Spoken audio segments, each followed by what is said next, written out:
C'est dans un hôtel de Goma que la rencontre a eu lieu. Le chef militaire du M23, Sultani Makenga, signe un accord avec le général de la communauté d'Afrique australe, Immona. Ce dernier s'engage à retirer ses forces armées, les Sami DRC, de la capitale du Nord Kivu, 2 semaines après l'annonce de la fin du mandat de cette force régionale dans la zone.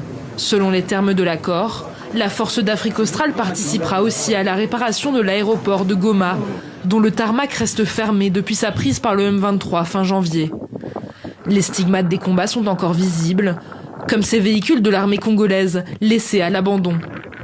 Les instances internationales et onusiennes avaient pourtant immédiatement plaidé pour sa réouverture, afin de créer un couloir humanitaire, indispensable dans cette zone où les routes goudronnées sont rares.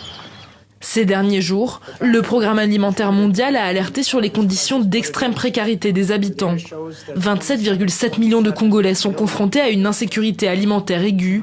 C'est le niveau le plus élevé jamais enregistré dans le pays. Nombre d'entre eux n'ont plus de quoi nourrir leurs enfants.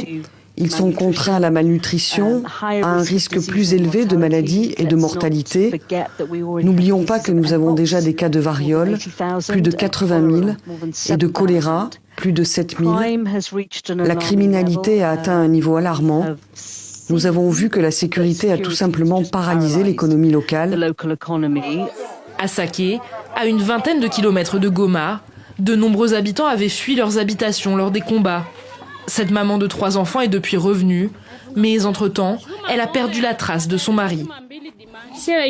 Le conflit a laissé de nombreuses veuves. Nous avons perdu beaucoup d'hommes ou de maris. Il faut soutenir les veuves et les orphelins. Les bombes détruisent les maisons. Le M23 et la communauté d'Afrique australe souhaitent débuter la réparation de l'aéroport de Goma rapidement. La première étape sera d'évaluer l'état de l'infrastructure.